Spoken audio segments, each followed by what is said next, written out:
President Uhuru Kenyatta's term is coming to an end in the year 2022. And from all indications, President Uhuru Kenyatta is not going to support his deputy, William Samoei Ruto, for the presidency in 2022, the way he had promised Kenyans ahead of the last general election. And one thing is also very clear, that Uhuru Kenyatta and his system have a preferred presidential candidate. And that preferred presidential candidate is not Raila Amolo Odinga. That preferred candidate is Gideon Moi, Musalia Mudavadi, and Kalonzo Musyoka in that order.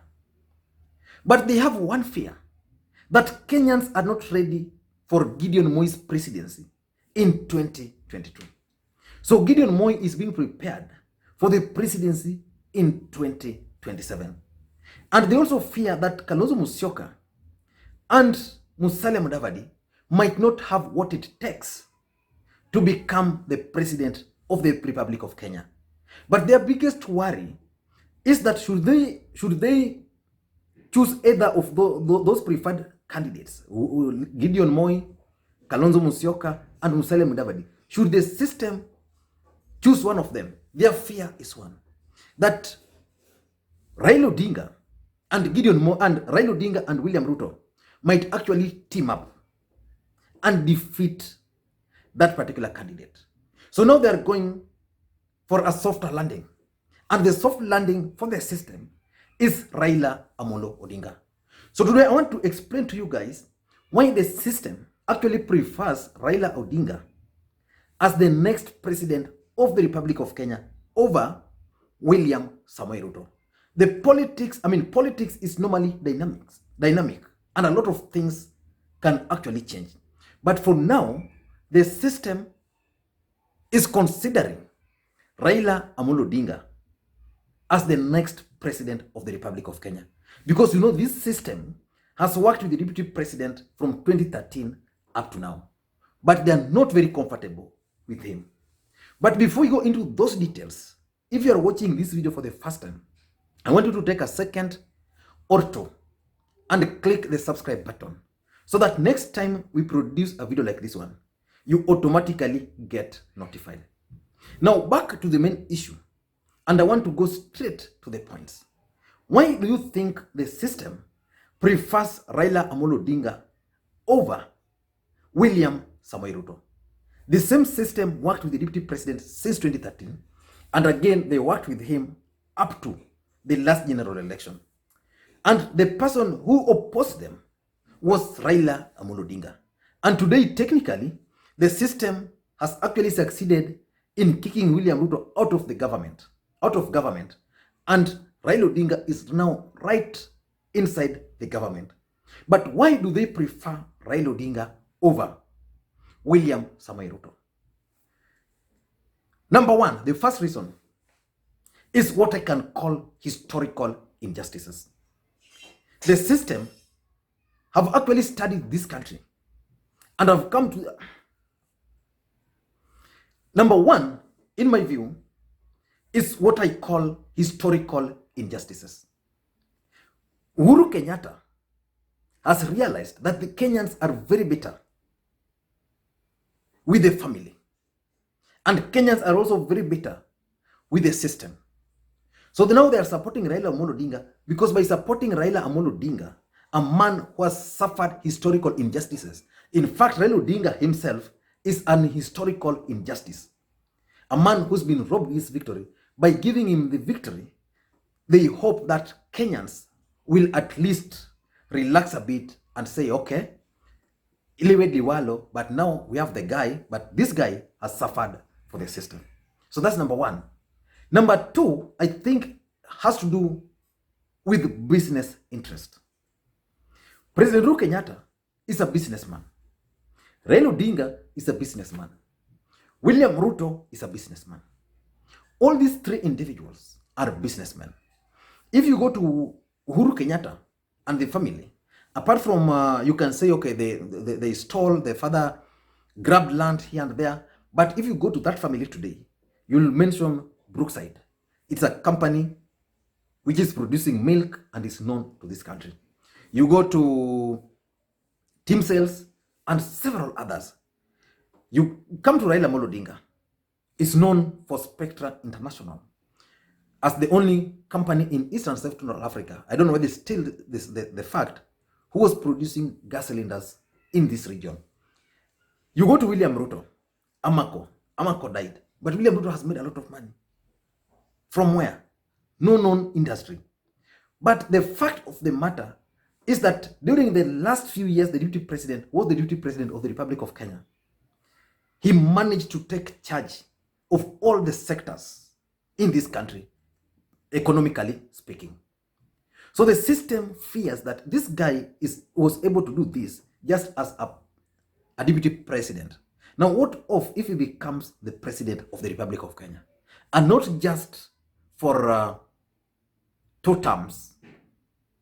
Deputy president is still young. So he can even extend, assuming now we change the constitution to state that we are going to have a president and a prime minister. So the DP can decide to run for the presidency. Once it's done with that, then he can now opt for the prime minister, the way Uhuru is trying to do. So that's the biggest fear, that William Ruto might take all the businesses in this country. So the system wants to protect their business interest. So they are going to put it in the hands of Raila Odinga. Raila Odinga is not known to interfere with the businesses of other people. There are several stories have been told of how William Ruto actually managed to control certain sectors of the economy in this country. Some of them I cannot say here. Number 3 is about forgiveness. The system believes that if Raila Odinga is given the presidency, he can just decide and work, because over time he has proved that he can actually forgive and forget. But there's one fear with William Ruto. He's viewed as a very vengeful man. So the fear in the system is that if they give the deputy president the presidency, then this guy can actually revenge on them. Ask yourself a question. Assuming Raila Odinga becomes the president of the Republic of Kenya, where do you think Karanja Kibicho would be? And assuming now the deputy president becomes the president of the Republic of Kenya, and Karanja Kibicho is somewhere in government, where do you think he would be? So the system is now more comfortable with Raila Odinga, because this is a man whose victory was stolen by Mwai Kibaki, still went ahead and supported Mwai Kibaki government. Uhuru Kenyatta, they contested in a bitterly contested presidential election. But again, Raila Odinga was still able to sit down with Uhuru Kenyatta, and now they are pursuing one agenda of the Building Bridges Initiative. So the system is well aware that of all these 2 individuals, between Ruto and Raila is more forgiving. So they tend to favor him. Number 4, is age. How old is Raila Odinga? And how old is William Ruto? So the system has actually sat down somewhere. Wakachukua karatasi na kalamu, vile Francis Atwoli wanasema. So they've calculated Raila Odinga's age. And they have now realized that Raila Odinga's remaining years on this earth is actually bonus. Because the Bible tells us that beyond 70 years, those are bonuses. They also sat down and calculated William Ruto's years.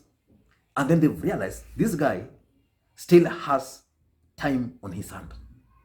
So if they are to give Ruto power today, in 2022, in 2027, Ruto will still be very active. So which means Ruto will still try to control or to contest again to become the president. But for Raila Odinga, they've sat down and they've realized this mzee is old. God will give him life and he will serve even for 10 years. But will he have the energy to control the country than he would have done like 10 years ago or 20 years ago if he had become the president? So they've sat down and they've realized that Raila Odinga's age favors them. Raila Odinga's age gives them the opportunity to plot their own things and stuff, rather than the deputy president. The deputy president will come in the first year, work with them, remove a few of them here and there. In the second term, he shall have succeeded in kicking out all this system and planted his own. That might not happen in Raila Odinga, because they put Raila Odinga in power and still manage to control him. The other reason, number 5, why they like Raila Odinga is because Raila has a solid support base. A friend of mine on this platform was telling me that this is the best moment for Raila Odinga to become the president of the Republic of Kenya. And I asked him why. He actually comes from Central Kenya, and he was telling me Raila Odinga don't really require the votes from Mount Kenya. He doesn't require. So it means if he becomes the president of the Republic of Kenya, he will not owe them any debt. Rather than if he had their support. And he was telling me like Uhuru Kenyatta was supported by the Kenyans. And from Uhuru Kenyatta's perspective, he owes those people daily. So he wanted to repay that debt through Gideon Moi. But now there's a catch with Gideon Moi. So if Raila Odinga was to run today, and the system was just clear, no rigging and the rest, he's likely to win the presidency, even without high percentage from Central Kenya. Raila needs only 30% from Central Kenya. And ensuring that out of those 100 people who are going to vote, 30, 40 votes per polling stations are not going to be added the way they used to do. Because what happened in the last elections, in every polling station, they will redact Raila Odinga's votes, let's say 10. Unaona 10 ni kidogo out of, akipata 810, 870, inaandikwa 860. Uhuru akipata some percentages, wanaongeza 100. So you redact Raila Odinga, you add Uhuru Kenyatta.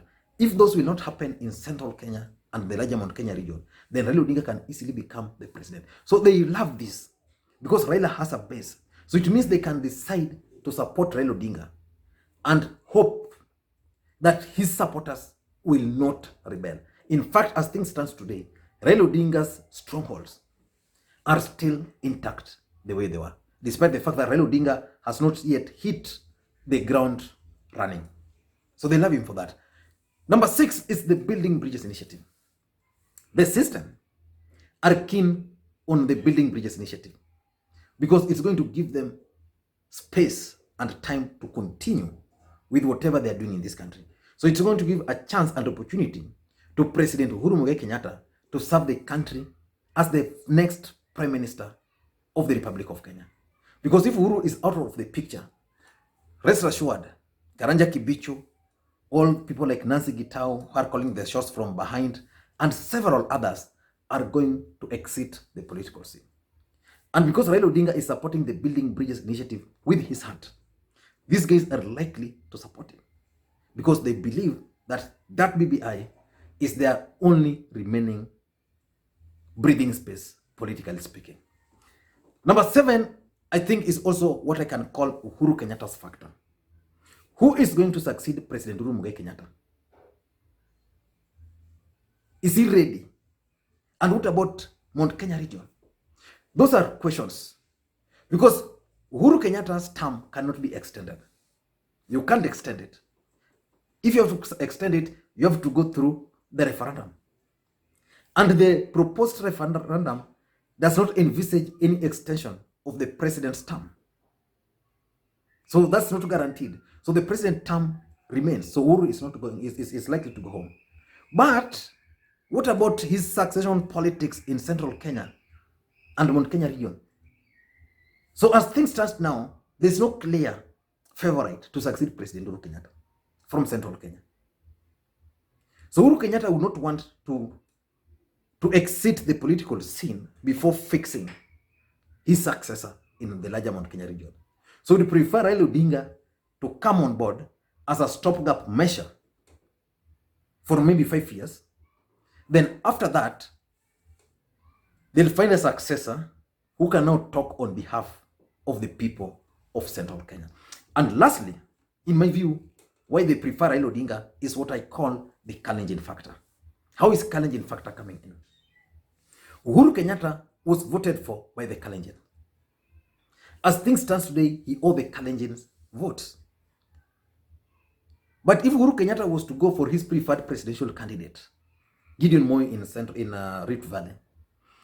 And William Ruto is also running for the presidency because Ruto is will be go on to the ballot, whether you like it or not. Assuming Uhuru supports Gideon Moi, who do you think is likely to emerge winner in Kalenjin land? Who is going to emerge? William Ruto will defeat Gideon Moi in Rift Valley. But how is that going to affect the entire country? It's going to affect the entire country in a very simple way. Let me just explain.